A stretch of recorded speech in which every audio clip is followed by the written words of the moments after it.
Welcome to Atom Classes. Last lecture में मैंने आपको एसिड्स के बारे में पढ़ाया था, उसका क्लासिफिकेशन और उसकी प्रॉपर्टीज़ क्या क्या होती हैं। अब हमें वही सारी चीज़ें बेस के बारे में पढ़ना है। तो सबसे पहला चीज़ क्या क्या पढ़ना है इसमें, बेस क्या होता है इसका डिफिनीसन, उसके बाद इसका क्लासिफिकेशन, बेस का क्लासिफिकेशन पढ़ना है, उसके बाद उसकी प्रॉपर्टीज़ पढ़नी है बेस की।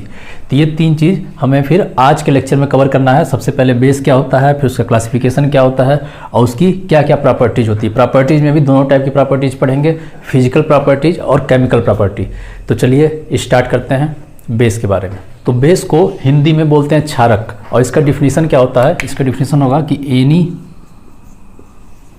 केमिकल सब्सटेंस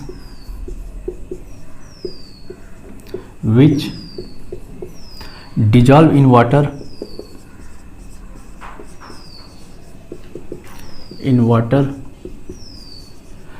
to give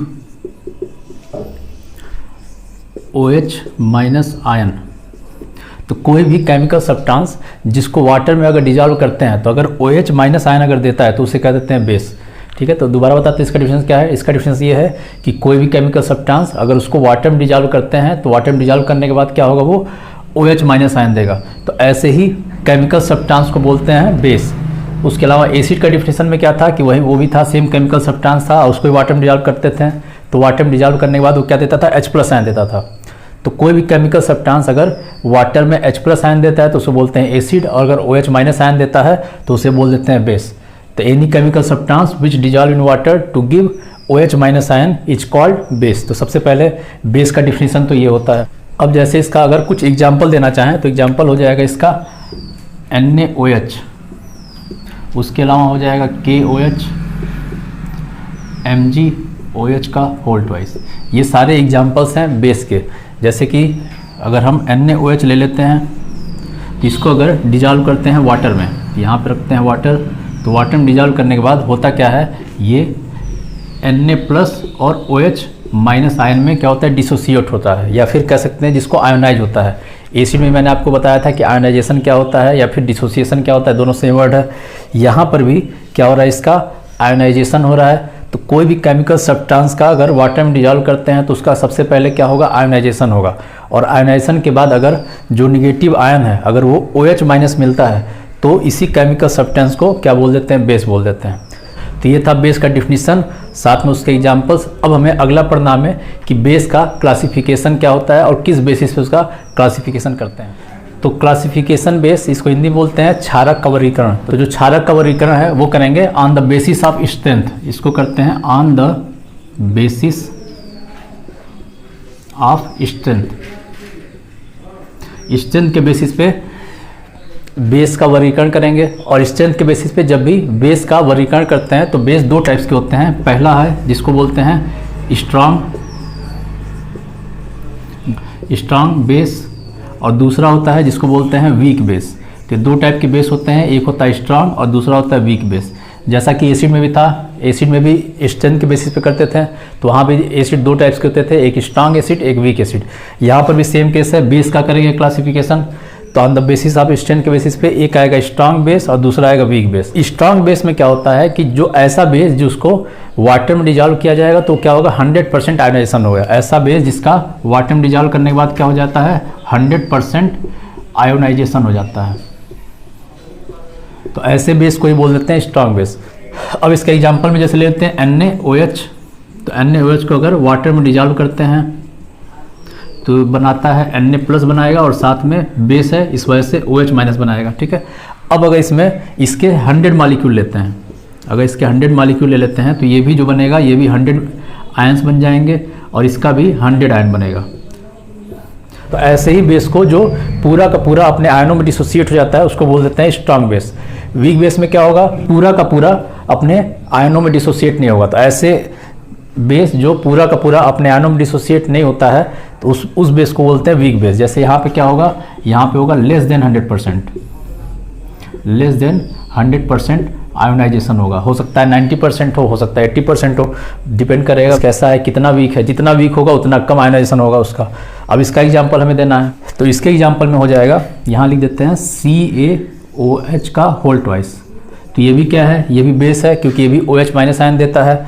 और जब इसको भी वाटर में लाएंगे तो क्या होगा, ये Ca++ और क्या बनाएगा, OH माइनस आयन बनाएगा। लेकिन यहाँ पर ये ध्यान रखना है कि ये 100 मॉलिक्यूल है, लेकिन पूरा का पूरा अपने आयनों में डिसोसिएट नहीं होगा। कुछ मॉलिक्यूल ऐसा होगा जो अनडिसोसिएट फॉर्म में रहेगा, सेम एज इट इज रहेगा। जैसे मान लेते हैं ये आपस में, इसका अगर 100 मॉलिक्यूल लेते हैं तो 100 मॉलिक्यूल लेंगे तो यहाँ पर पूरा 100 ना बन के 100 से कम बनेगा। मान लेते हैं यहाँ पे कितना बच गया, 90 मॉलिक्यूल बच गया।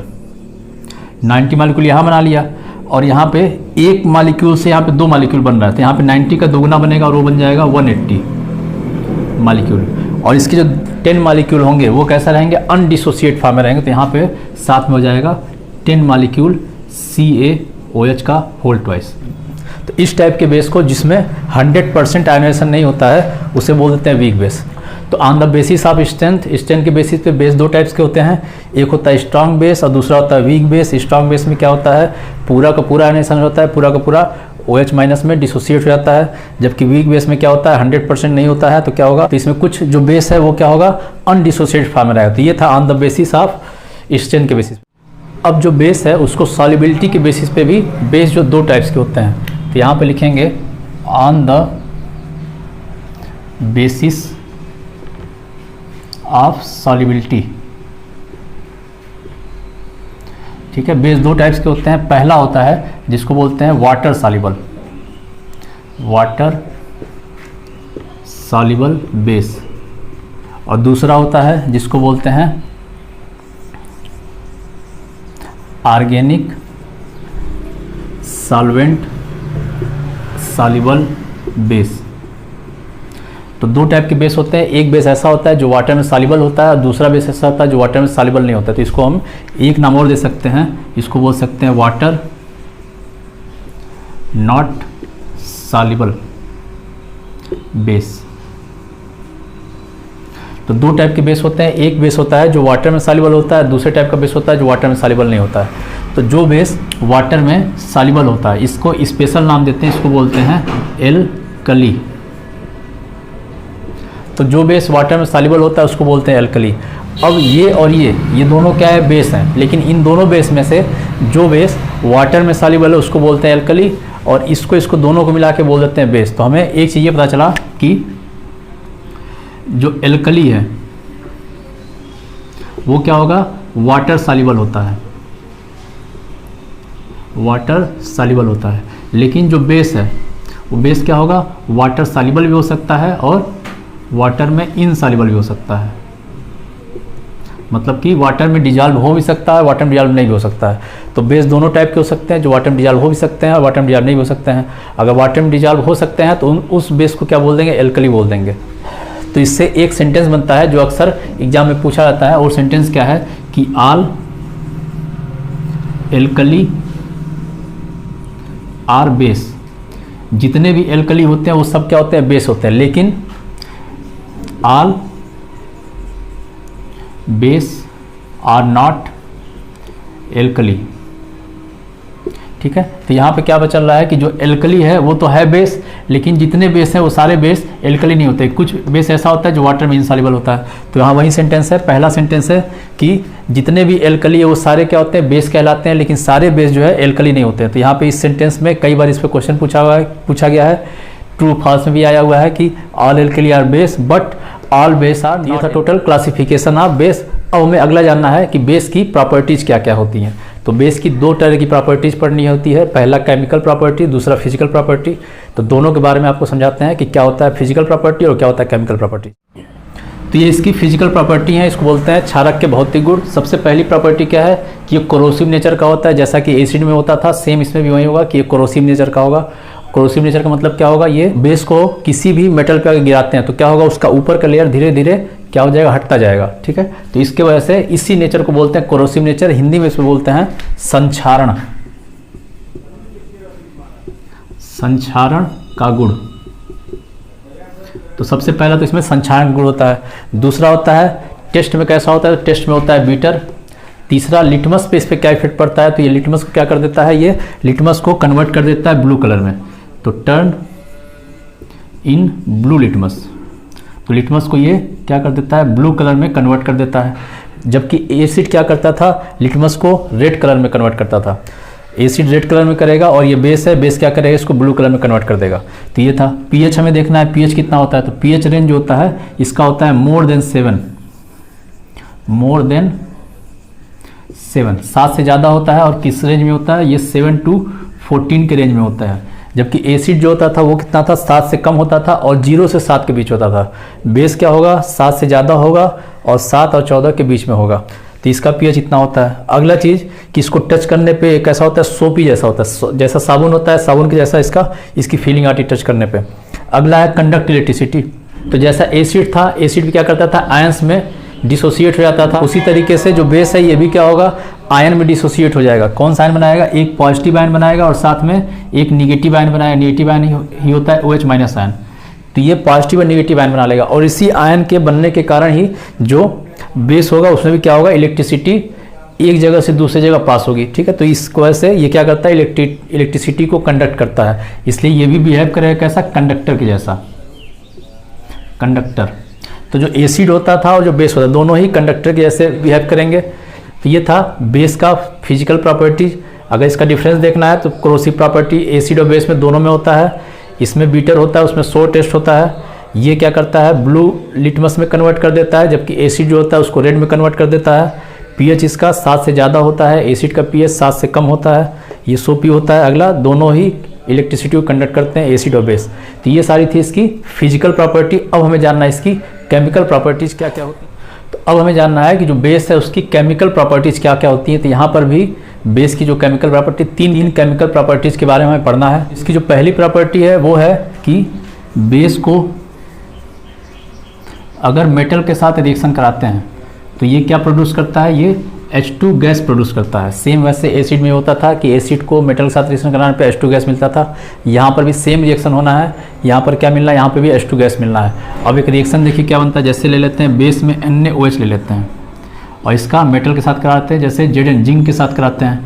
तो यहाँ पर क्या बनेगा, यहाँ बन जाएगा Na2ZnO2। इसको बोलते हैं सोडियम जिंकेट। तो इसका नाम है सोडियम जिंकेट और साथ में हमें क्या मिल जाएगा, H2 गैस मिल जाएगा। इसे बैलेंस करना है तो बैलेंस करने के लिए यहाँ पे 2 लिख दिए। सोडियम भी 2 हो गया, ऑक्सीजन भी 2 हो गया, हाइड्रोजन 2 हो गया, Zn 1 हो गया। ये बैलेंस केमिकल इक्वेशन हो गया। इसी के अलावा फिर अगर हम एल्युमिनियम के साथ कराते हैं, एल्युमिनियम का बेस लेते हैं Al थ्राइस, ये लेते हैं तो यहाँ पर क्या होगा, वापस इसको जिंक के साथ कराते हैं तो यहाँ मिलेगा Al ZnO2। इस यहाँ पे हो जाएगा 2 और इस पे हो जाएगा थ्राइस, होल थ्राइस हो जाएगा और साथ में मिल जाएगा H2।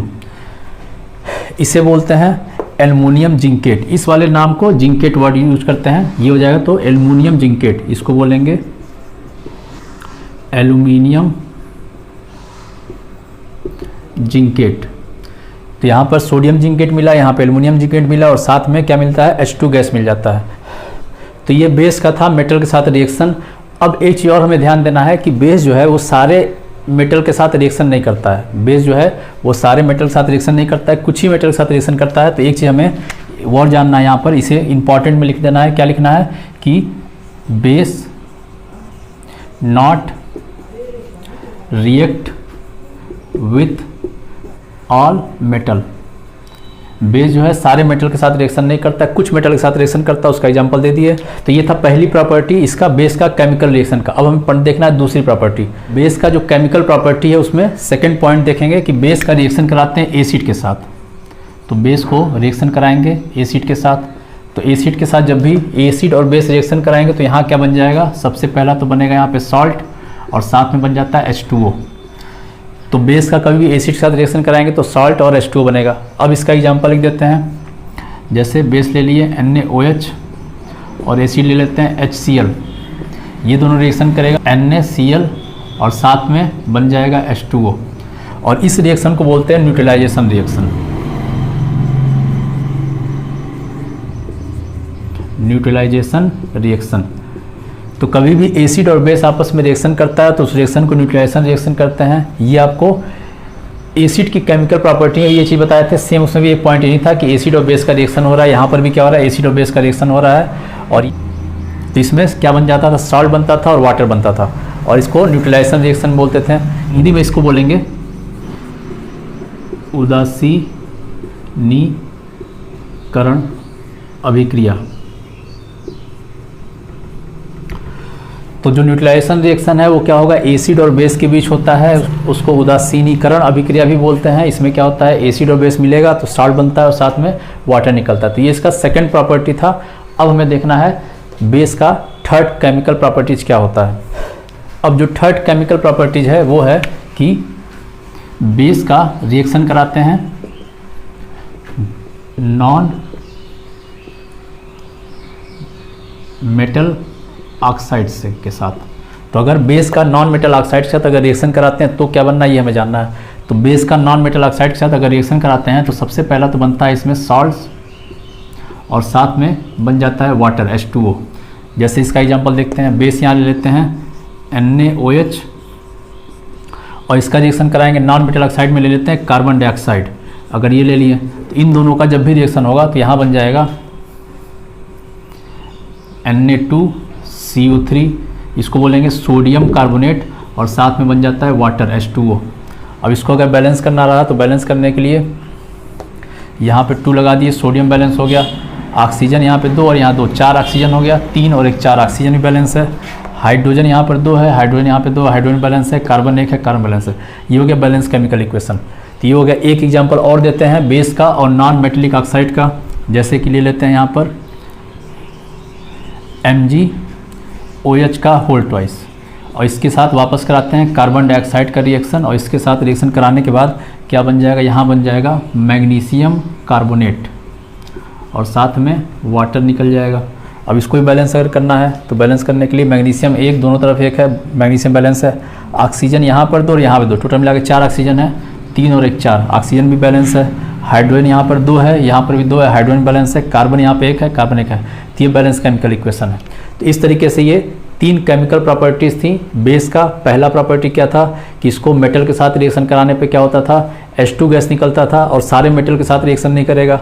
दूसरी प्रॉपर्टी क्या थी इसकी, तो दूसरी प्रॉपर्टी क्या थी, बेस का रिएक्शन एसिड के साथ कराएंगे तो एसिड कराने पे क्या मिलता था, सॉल्ट मिलता था और H2 मिलता था, वाटर मिलता था। तीसरा है बेस का रिएक्शन नॉन मेटेलिक ऑक्साइड के साथ कराते थे तो यहाँ पे क्या मिलेगा, सॉल्ट मिलेगा और वाटर मिलेगा। ठीक है, ये 3 इसके केमिकल प्रॉपर्टीज़ हैं बेस के बारे में।